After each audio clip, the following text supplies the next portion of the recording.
Pria ini baru saja kembali dari dunia kiamat dengan membawa satu ransel penuh emas batangan.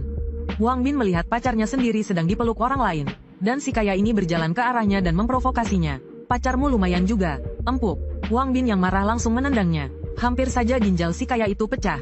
Tapi siapa sangka, pacarnya yang telah bersamanya selama bertahun-tahun, malah menamparnya dengan keras, lalu berbalik dan memperhatikan si kaya dengan penuh perhatian. Saat itu, Wang Bin tiba-tiba merasa dirinya seperti badut. 10 tahun hubungan ternyata tidak sebanding dengan uang si kaya. Namun, sang pacar tidak akan pernah menyangka bahwa Wang Bin sekarang telah menjadi orang terkaya di dunia yang tak terjangkau olehnya. Ternyata beberapa hari yang lalu, Wang Bin, untuk mendapatkan uang membelikan hadiah ulang tahun untuk pacarnya, menjadi joki game kiamat. Tak disangka, saat tamat, ia diundang oleh sistem untuk memasuki dunia kiamat. Sistem memberitahunya bahwa ia dapat membawa barang apapun, dan bebas keluar masuk ke dua dunia. Dan selama ia bertahan hidup di dunia kiamat selama 7 hari, ia dapat kembali ke dunia nyata. Tapi perlu diperhatikan, mati di dunia kiamat berarti benar-benar mati. Meskipun berisiko tinggi, jika ia bisa membawa kembali barang-barang berharga, bukankah ia akan mencapai puncak kehidupan? Demi membuat kekasihnya tersenyum, Wang Bin memutuskan untuk berjudi. Sistem hanya memberinya waktu 2,5 jam untuk mempersiapkan perbekalan. Tapi di saat-saat kritis, dompetnya kosong. Mau tak mau, ia harus meminta bantuan teman sekamarnya. Tanpa banyak bicara, kedua sahabat itu mengeluarkan semua uang mereka. Benar saja, di saat seperti ini, sahabat sejati sangat bisa diandalkan. Mereka berdua mendorongnya keluar dari asrama. Jangan banyak bicara, cepat pergi. Setelah menyiapkan semua perbekalan, Wang Bin menelepon pacarnya untuk memberitahu bahwa ia agak sibuk beberapa hari ini dan tidak punya waktu untuk menemaninya. Tapi pacarnya di seberang telepon sudah naik mobil mewah si kaya. Tanpa gangguan dari Wang Bin, lebih mudah bagi mereka untuk bermain permainan berdua. Saat itu, Wang Bin yang tidak tahu bahwa ia telah dikhianati, tiba di dunia kiamat. Melihat zombie yang berkerumun di luar, ia langsung ketakutan. Untungnya, ia sudah siap, dan tidak perlu khawatir tentang makanan dan air. Sesuai dengan strategi dalam game, ia menggunakan batu untuk menyelidiki jalan, dan berhasil mengalihkan perhatian para zombie. Lalu ia mengambil sekop dan mulai menjelajahi peta. Namun, saat itu, di atap gedung yang tak jauh darinya, seseorang sedang mengawasinya dengan cermat. Setelah berjalan 2 langkah, Wang Bin menyadari bahwa seseorang sedang mengikutinya. Ia menoleh dengan waspada, dan menemukan sesosok bayangan di sudut dinding. Ia langsung tegang dan berkeringat dingin. Perlu diketahui bahwa di dunia kiamat, manusia lebih menakutkan daripada zombie. Memikirkan hal ini, ia langsung berlari. Baru saja berbelok ke gedung di sebelahnya, seorang gadis jatuh dari langit. Serahkan semua makanan yang kamu punya, atau aku akan mengebirimu. Wang Bin menyadari bahwa lawannya hanyalah seorang gadis, dan langsung mengambil sekop untuk melawan. Tak disangka, gadis itu memiliki kemampuan melihat tembus pandang, dan langsung melihat kelemahannya. Dengan 3 tendangan per detik, ia membuat Wang Bin meragukan hidupnya. Lalu menempelkan belati di lehernya. Bergerak sedikit saja, arterimu kupotong. Tenang, kornet dan makanan kering di tasku, semua untukmu. Mendengar itu, gadis itu meneteskan air mata tanpa bisa ditahan. Saat ia tertegun, Wang Bin mengeluarkan alat setrum dari sakunya, langsung membuat gadis itu merasakan sensasi menyengat. Melihatnya gemetar, Wang Bin tidak memanfaatkan situasi. Malah, ia meninggalkan kornet dan air untuknya, lalu pergi dengan santai. Gadis itu menatap kornet di tangannya. Pria ini keren banget. Namun, baru saja meninggalkan gedung, Wang Bin bertemu sekelompok perampok. 3 pria kekar itu langsung menyerangnya tanpa basa-basi. Setelah melukai salah satu dari mereka, Wang Bin langsung kabur. Lepas dari mulut harimau, masuk ke mulut buaya. Kiamat ini benar-benar menegangkan. Saat berlari, ia terjebak di jalan buntu. Serius, Tuhan, jangan begini. Ketiga pria kekar itu mengejarnya dengan niat buruk. Berani melukai orang-orang geng kepala harimau? Hari ini, ginjalmu akan jadi teman minum kami. Wang Bin merasa tidak enak. Musuhnya terlalu banyak, mustahil untuk menerobos. Tiba-tiba, gadis tadi diam-diam telah mengendap di belakang geng kepala harimau. Pertama, ia memukul pingsan salah satu dari mereka dengan batu bata. Lalu, ia melancarkan tendangan kungfu ke kepala si botak. Kemudian, mengincar titik lemah lawannya. Ia menghabisinya dengan cepat. Pria bermata satu yang tersisa ketakutan dan langsung kabur. Wang Bin takut ia akan kembali membawa bala bantuan. Jadi ia ingin mengejar dan menghabisinya. Namun, gadis itu menarik kerahnya dan menahannya. Gerombolan mayat hidup akan segera tiba. Sekarang, kabur adalah hal terpenting. Benar saja, setengah menit kemudian, segerombolan zombie berkumpul di lantai bawah. Wang Bin merasa lega, hampir saja jadi santapan zombie. Sebagai ucapan terima kasih, ia mengeluarkan semua makanannya dan membaginya dengan gadis itu. Gadis itu menangis terharu. Kau orang kaya yang baik hati. Dari mana kau dapat barang-barang mewah ini? Wang Bin mengangkat bahu. Jangan tanya dari mana aku mendapatkannya. Beri aku tumpangan selama 7 hari. Dan lain kali kita bertemu, aku akan bawakan lebih banyak makanan. Sebagai tanda ketulusan, ia menyerahkan alat setrumnya. Sekarang kita bisa berdamai, kan? Setelah bertukar nama, mereka kembali ke kamar masing-masing. Wang Bin pertama-tama memeriksa dengan teliti apakah pintu dan jendela tertutup rapat. Lalu mulai mencari-cari di kamar. Ia segera menemukan banyak perhiasan di laci. Kalau aku bawa ini pulang, aku akan kaya raya. Lebih baik aku tanya Xiao Yu dulu. Lagi pula ini wilayahnya. Wang Bin dengan bersemangat membuka pintu kamar Xiao Yu. Tanpa diduga, ia melihat pemandangan yang tidak disukai semua orang. Wajah Xiao Yu terlihat sangat tidak senang. Ia mengira Wang Bin berubah pikiran dan ingin mengambil kembali makanannya. Setelah tahu Wang Bin hanya ingin mengambil perhiasan, ia langsung kehilangan minat. Masih ada brankas di sini. Mau lihat nggak? Setelah brankas dibuka, Wang Bin tercengang. Isinya penuh dengan permata dan batangan emas. Ini auto kaya mendadak. Setelah semuanya dikemas dan dibawa pergi, Wang Bin memberitahu Xiao Yu, selama aku bisa mendapatkan harta seperti ini, aku akan membawakanmu lebih banyak makanan enak. Mata Xiao Yu langsung berbinar. Janji ya, jangan ingkar. Saat mereka berdua sedang membicarakan rencana untuk kaya raya, tiba-tiba terdengar jeritan dari lantai bawah. Xiao Yu mengintip melalui celah. Wajahnya langsung menjadi serius. Sekelompok manusia bersenjata sedang melewati jebakan yang dia pasang. Yang memimpin mereka adalah si mata satu yang melarikan diri tadi. Ini tidak aman. Kita harus segera pergi dari sini. Tak lama kemudian, mereka menemukan sebuah villa baru. Melihat zombie berkeliaran di bawah, Wang Bin ingin menangis. Dengan suara bising di bawah sana, bagaimana aku bisa tidur? Jadi dia mengeluarkan ponselnya dan bermain game untuk menghabiskan waktu. Xiao Yu tertegun melihatnya. Ponselmu masih ada baterainya? Bolehkah aku pinjam untuk mendengarkan musik? Dengan headphone di telinganya, Xiao Yu kehilangan ekspresi garangnya, dan terlihat seperti anak kecil yang patuh. Mereka berdua duduk berdampingan, menikmati ketenangan sesaat di tengah kiamat. Saat lagu mulai dimainkan, ia seolah-olah melihat kembali kenangan bersama orang tuanya. Hari-hari bahagia itu telah berlalu. Air matanya mengalir tanpa bisa ditahan. Merasakan tatapan iba Wang Bin, ia segera melepas headphone dan mengembalikannya. Ponselnya boros baterai. Lebih baik hemat saja. Wang Bin menunduk, tampak berpikir. Kita dengarkan lagu ini bersama-sama, yuk. Secerca kegembiraan melintas di mata Xiao Yu. Senyum cerahnya seperti bintang yang menerangi malam yang gelap. Tak lama kemudian, mereka berdua tertidur saling bersandar. Keesokan paginya, Xiao Yu mengeluarkan peta dan menganalisis situasi. Ada 4 kelompok di daerah ini. Geng macan yang mereka hadapi kemarin hanya berada di posisi kedua. Yang terkuat adalah geng pasir liar. Mereka punya lebih dari 100 preman bersenjata lengkap. Wang Bin tidak peduli bagaimana mereka memperebutkan wilayah. Ia hanya ingin menjarah brankas kota. Xiao Yu menyarankannya untuk melupakan ide itu. Karena gedung bank terbesar di kota ini telah diduduki oleh geng pasir liar. Wang Bin menghela napas pasrah. Sepertinya aku tidak bisa menemukan lebih banyak batangan emas dalam waktu dekat. Karena geng macan masih mencari mereka. Mereka berdua bersembunyi di villa selama beberapa hari. Tak terasa, tiba saatnya Wang Bin kembali ke dunia nyata. Wang Bin meninggalkan semua makanan untuk Xiao Yu dan memintanya untuk bersembunyi selama 7 hari ini. Ia berjanji akan kembali menemuinya setelah urusannya selesai. Xiao Yu merasa sedih. Kehadiran Wang Bin telah memberinya kehangatan yang telah lama hilang. Ia mengumpulkan keberanian dan memeluk Wang Bin erat-erat. Apa kau meninggalkanku? Wang Bin juga merasa sangat berat hati. Namun, ia tidak bisa melanggar aturan yang ditetapkan sistem. Ia hanya bisa menenangkan Xiao Yu dan memintanya untuk tidak takut. Lain kali kita bertemu, aku akan membawakanmu lebih banyak barang. Xiao Yu menunggu di pintu, menunggu perpisahan terakhir. Saat hitungan mundur berakhir, Wang Bin langsung menghilang di tempat. Seolah-olah dia tidak pernah ada. Sementara itu, di dunia nyata, sepasang kekasih sedang bermesraan di hutan kecil. Wang Bin tiba-tiba muncul dari semak-semak. Hahaha, akhirnya aku kembali. Dia memandang kota yang terang benderang. Dibandingkan dengan dunia pasca apokaliptik, tempat ini seperti surga. Wang Bin segera menelepon pacarnya. Dia tidak sabar untuk bertemu orang yang paling dicintainya. Tapi wanita jahat itu sedang menemani seorang pria kaya melihat rumah di kantor penjualan. Awalnya dia tidak ingin meladeni Wang Bin yang miskin. Tapi Tuan Li iseng. Dia berbisik, putuskan hubunganmu dengan Wang Bin. Dan aku akan membayar uang muka rumah baru untukmu. Setelah mendengar itu, wanita jahat itu langsung memberitahu alamatnya dan meminta Wang Bin untuk segera datang. Wang Bin langsung bersikap seperti anjing penurut. Dia berencana untuk menjual perhiasannya untuk membelikan pacarnya sebuah villa besar. Tak lama kemudian, dia tiba di toko perhiasan dan ingin bertemu dengan manajernya. Pramusaji melihat penampilannya yang lusuh dan menyuruhnya pergi. Wang Bin langsung mengeluarkan sebuah batu permata. Bisakah kau mengambil keputusan untuk menjual barang ini? Pramusaji mengambil batu permata itu dengan tatapan meremehkan. Kau mencoba menipuku dengan barang palsu? Mau kulaporkan ke polisi? Kalau kau tidak pergi, aku akan memanggil satpam. Keributan itu langsung menarik perhatian manajer. Dia menghampiri Wang Bin dengan ramah dan ingin melihat kualitas batu permata itu. Setelah melihatnya dengan jelas, dia langsung berseru kaget. Dia dengan hormat mengundang Wang Bin ke ruang VIP. Setelah memeriksanya dengan seksama, dia berkata, "Tuan, apakah Anda yakin ingin menjual batu permata ini?" Wang Bin berpura-pura tenang, dan memintanya untuk mengajukan harga.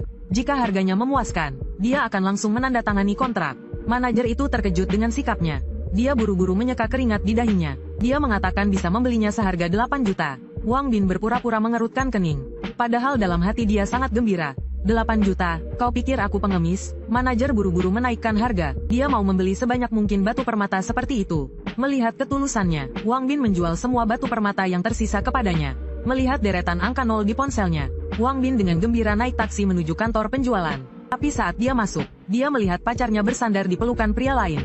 Dia tertegun, pacarnya menamparnya, menyadarkannya sepenuhnya. Hubungan 10 tahun kalah dengan sebuah rumah.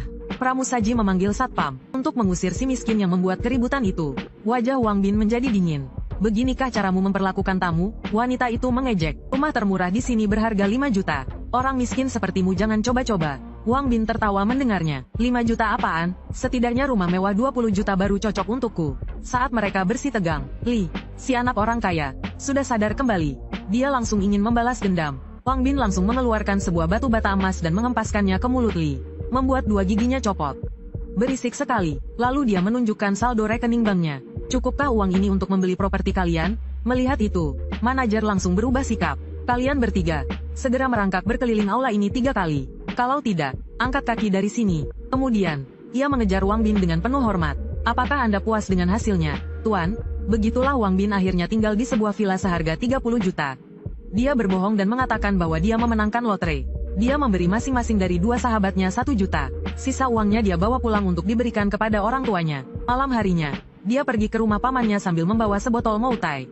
Waktunya untuk kembali ke dunia pasca apokaliptik hampir tiba. Dia beralasan ingin berburu. Dia ingin membawa senapan angin untuk perlindungan. Pamannya khawatir dia akan berada dalam bahaya di alam liar. Dia juga memberinya sebotol obat bius untuk berjaga-jaga. Tak lama kemudian, hari untuk kembali pun tiba. Kali ini, dia lebih siap. Saat hitungan mundur berakhir, sistem secara otomatis memulai teleportasi. Dia kembali ke ruangan yang familiar. Dia bertekad untuk melakukan sesuatu yang besar. Xiao Yu, aku kembali. Mata gadis itu berkaca-kaca. Dia memeluknya dengan penuh haru dan menangis terseduh-seduh. Syukurlah, Kap Wang, aku hampir tidak bisa bertemu denganmu lagi. Ternyata, tak lama setelah Wang Bin kembali ke dunia nyata, geng macan telah mengirim banyak anak buah untuk mencari mereka berdua. Xiao Yu terjebak dalam penyergapan. Dia berhasil melarikan diri meski terluka. Setelah mengetahui kejadian tersebut, Wang Bin memeluk dan menghiburnya. Berani menyentuh orangku, kalian mati. Dia langsung memutuskan untuk menghancurkan geng macan demi Xiao Yu. Karena di dunia kiamat sumber daya sangat kurang. Pertarungan di antara 4 geng besar masih mengandalkan senjata dingin. Namun, senapan angin yang disiapkan Wang Bin cukup untuk membuat mereka mendominasi dunia kiamat. Tapi Xiao Yu tetap merasa khawatir. Karena bagaimanapun lawan mereka sangat banyak. Sedangkan mereka hanya berdua. Namun Wang Bin sama sekali tidak panik. Kali ini, dia juga membawa sejumlah dinamit. Saat ini, dari 4 geng besar, hanya geng beruang yang memiliki bahan peledak. Selama kita meledakkan gudang geng macan, pasti mereka akan saling menyerang. Saat itu, kita bisa memanfaatkan situasi. Setelah rencana serangan ditentukan, pada malam hari, mereka berdua diam-diam menyelinap ke markas geng macan. Menghindari penjaga yang tertidur, mereka langsung menuju gudang. Benar saja, mereka menemukan banyak sekali persediaan di sana. Baru saja mereka hendak meletakkan dinamit dan pergi. Xiao Yu malah enggan melepaskan beras yang dia peluk. Wang Bin dengan susah payah membujuknya. Namun pada saat itu, tiba-tiba terdengar alarm dari lantai bawah. Ternyata para zombie menemukan pintu kecil yang mereka buka. Zombie-zombie itu menyerbu wilayah geng macan. Pemimpin geng macan sangat marah kepada anak buahnya. Pintu saja tidak bisa dijaga. Buat apa kalian? Pada saat itu, dia tiba-tiba merasa firasat buruk. Dia segera membawa orang ke gudang untuk memeriksa.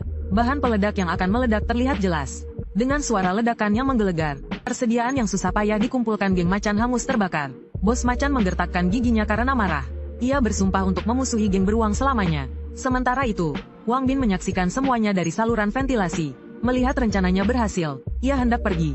Namun, saat ia melompat turun, Xiao Yu menyadari ada yang tidak beres. Detik berikutnya, segerombolan zombie tiba-tiba menyerbu masuk dari pintu. Tenaga tembak mereka berdua tidak cukup untuk menahannya. Xiao Yu memutuskan untuk mengalihkan perhatian zombie sendirian. Namun, di tikungan, ia bertemu dengan anak buah geng macan. Anak buah itu langsung mengenalinya. Saat hendak berteriak, Xiao Yu menembaknya. Namun, karena ragu sesaat, zombie sudah menerjangnya. Wang Bin pun tidak lagi bersembunyi.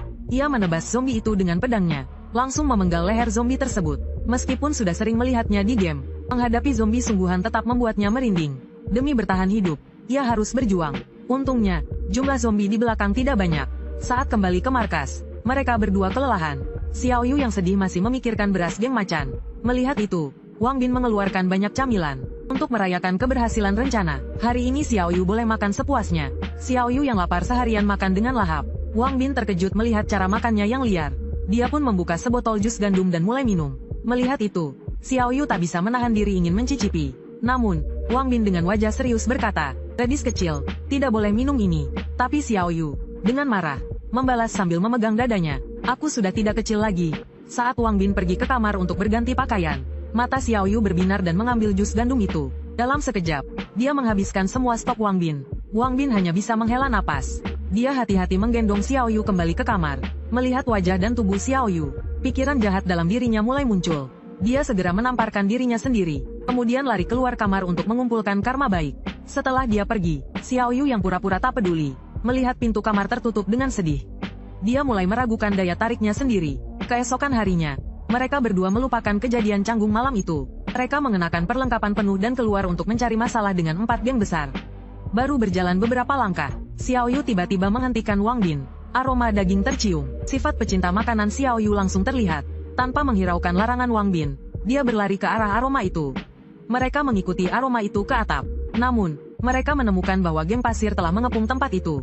Tiba-tiba, suara wanita dari dalam gedung terdengar. "Berhenti di situ. Jangan bergerak.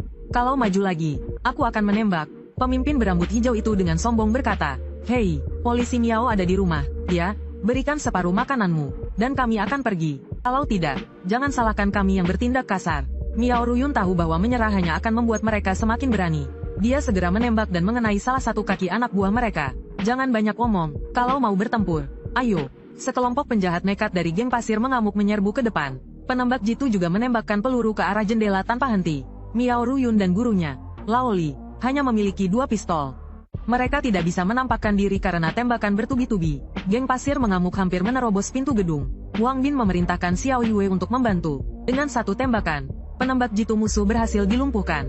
Miao Ruyun akhirnya menemukan kesempatan untuk membalas. Dengan serangan dari depan dan belakang, geng pasir mengamuk kocar-kacir. Lu Mao bergegas melarikan diri ke gedung sebelah. Ia berteriak, menyerah dan memohon Miao Ruyun untuk mengampuni mereka. Mereka berdua saling berpandangan, tetapi mereka tidak bisa membiarkan geng pasir mengamuk tahu bahwa mereka bukan sekutu. Miao Ruyun mendapat ide dan berteriak ke seberang. Karena geng pasir mengamuk sudah menyerah, kita ampuni nyawa mereka. Wang Bin mengerti. Baiklah, lepaskan mereka kali ini.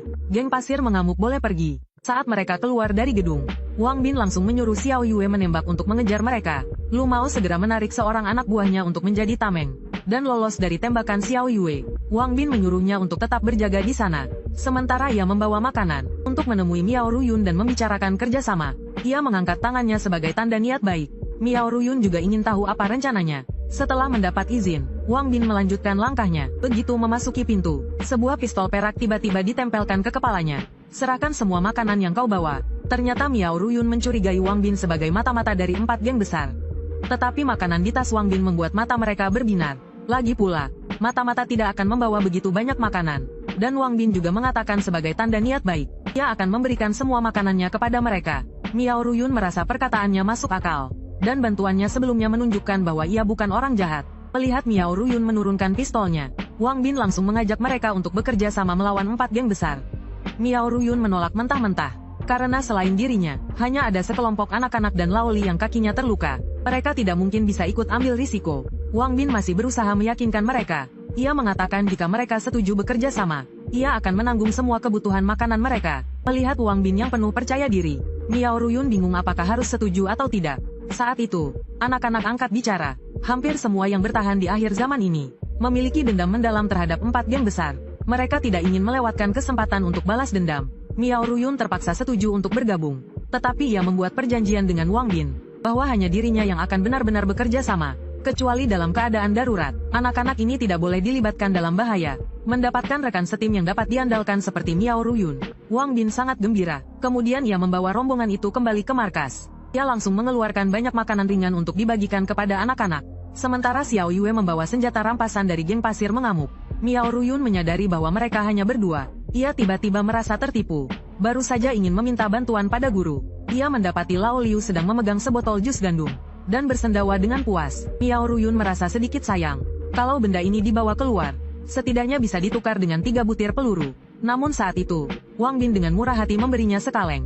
Miao Ruyun terkejut, dan memiliki pandangan baru tentang kekuatan Wang Bin. Barang berharga seperti itu diberikan begitu saja. Sungguh kaya raya. Setelah menenggaknya, ia berteriak. Perasaan yang sudah lama hilang ini sungguh luar biasa. Saat itu juga, tiba-tiba terdengar ledakan dahsyat dari luar. Sepertinya geng kepala harimau dan geng beruang raksasa sudah benar-benar bermusuhan. Tugas mereka selanjutnya adalah menyeret geng pasir mengamuk dan geng elang terbang ke dalam pertempuran. Ketiganya langsung bertindak dan pergi ke sarang geng pasir mengamuk. Namun, penjagaan di sana sangat ketat, sulit untuk didekati. Setelah mengamati dari kejauhan, Wang Bin menemukan bahwa kebanyakan dari mereka menggunakan senjata tajam. Lebih baik habisi dulu semua yang membawa senjata api. Peluru kedua gadis itu tidak meleset, menghilangkan banyak anak buah yang bersenjata. Melihat tujuannya tercapai, Wang Bin segera menarik mereka untuk mundur. Melihat saudara-saudaranya yang baru saja minum dan makan bersama menjadi mayat, bos geng pasir mengamuk, Jin Mao, sangat marah. Sekarang geng kepala harimau dan geng beruang raksasa sedang bertarung sengit. Satu-satunya yang bisa menyerang mereka hanyalah geng elang terbang. Tapi Jin Mao tidak gegabah, melainkan memerintahkan anak buahnya untuk memanggil semua orang kembali dan menunggu. Saat itu, bos geng elang terbang, Fei Ge, masih bermain mahjong.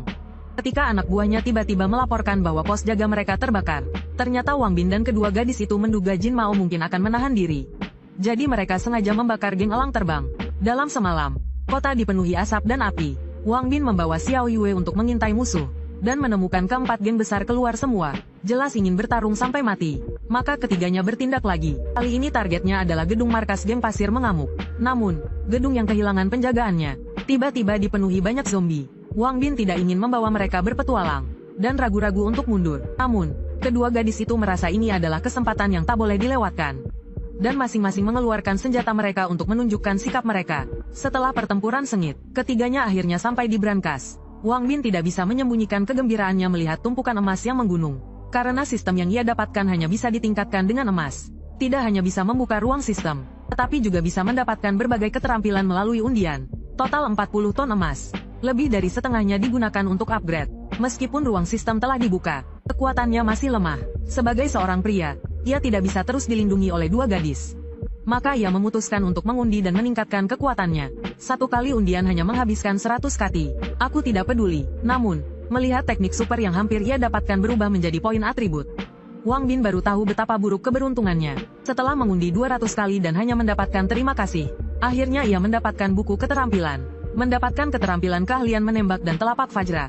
Akhirnya aku bisa melindungi diriku sendiri di dunia kiamat ini. Tapi waktunya kembali ke dunia nyata hampir tiba. Sebelum pergi, dia berencana untuk membuat masalah bagi keempat geng itu. Jadi dia mengajak kedua gadis itu untuk meninggalkan tempat berbahaya ini. Miao Ruyun menyarankan untuk tidak pergi dengan tangan kosong. Mereka harus membakar tempat ini sebelum pergi. Namun, Wang Bin menolak ide itu. Dia memutuskan untuk membantu geng elang terbang yang paling lemah. Saat ini, geng pasir mengamuk telah mencapai markas geng elang terbang. Mereka tidak hanya membawa peralatan pengepungan, tetapi juga mengeluarkan senapan mesin berat. Mereka menembaki gedung itu. Geng elang terbang hampir kalah. Menyerah hanyalah masalah waktu. Tiba-tiba, sebuah roket ditembakkan dari atap gedung yang jauh. Ledakan itu membuat geng pasir mengamuk berantakan. Si rambut pirang ketakutan setengah mati.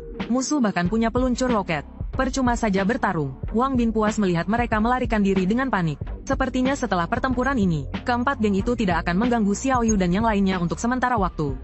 Di pesta perayaan, Wang Bin mengumumkan bahwa dia mungkin akan pergi selama 7 hari. Saat dia kembali, dia akan membawa lebih banyak makanan. Mata anak-anak berbinar mendengarnya. Mereka membayangkan kehidupan bahagia di masa depan. Tak lama kemudian, Wang Bin kembali ke dunia nyata. Karena setiap hari di dunia kiamat penuh dengan ketakutan, Wang Bin, yang kini bermandikan sinar matahari, merasa seperti hujan di musim kemarau. Dia segera mengajak kedua sahabatnya keluar untuk makan. Hidup di dunia nyata sungguh bahagia. Kedua temannya melihat Wang Bin makan dengan lahap, dan bertanya-tanya apakah dia kehilangan akal sehatnya setelah putus cinta. Setelah kenyang, Wang Bin langsung ke intinya. Dia kembali untuk mencapai puncak kehidupan di dunia nyata. Jadi dia mengajak teman-temannya untuk membuka toko perhiasan. Dia dengan murah hati menginvestasikan 20 juta dan 4 ton emas. Kedua temannya mengira dia berbohong. Tetapi ketika mereka melihat villa mewah dan meja penuh emas, mereka langsung menjilatnya. Mereka berebut untuk melahirkan anaknya. Tiba-tiba, Wang Bin menerima telepon dari mantan pacarnya, yang mengajaknya bertemu untuk mengakhiri hubungan mereka. Wang Bin ingin berpisah secara baik-baik, jadi dia pergi sendirian ke tempat pertemuan. Tanpa diduga, sekelompok pria kekar tiba-tiba muncul dan mengepungnya. Pria berkacamata hitam yang memimpin adalah Dongge dari geng Harimau Hitam. Dia memerintahkan Wang Bin untuk berlutut dan meminta maaf kepada Tuan Muda Li. Jika tidak, dia akan mematahkan kakinya. Wang Bin mengatakan tempat itu terlalu sempit. Lalu dia membawa mereka ke hutan kecil. Tapi Dongge tiba-tiba berubah pikiran. Dia ingin menghajarnya sebelum membawanya ke Tuan Muda Li. Sekelompok anak buahnya menyerbu dengan senjata. Wang Bin hanya tersenyum sinis. Telapak Fajra yang kuat keluar dari tubuhnya. Dia akan menguji kekuatannya yang telah ditingkatkan pada mereka. Dia melancarkan satu pukulan penuh kekuatan. Dada si rambut kuning penyok. Dia langsung terlempar 100 meter. Namun, musuh lebih banyak dan tidak bermain sportif.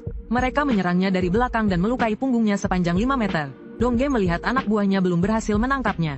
Jadi dia memutuskan untuk turun tangan sendiri. Rahangnya jatuh melihat Wang Bin menangkap pisau dengan tangan kosong. Kau pikir aku kucing sakit kalau aku tak menunjukkan taringku? Lalu dia melancarkan tendangan ayam terbang. Telur pecah. Ditambah dengan pukulan telapak Jinggang, melemparkan Dongge hingga terpental. Ayo, lanjutkan kalau berani. Begitu kata-katanya terucap, bala bantuan geng macan hitam tiba. Dongge memegangi dadanya yang terluka, dan memerintahkan anak buahnya untuk menyerang.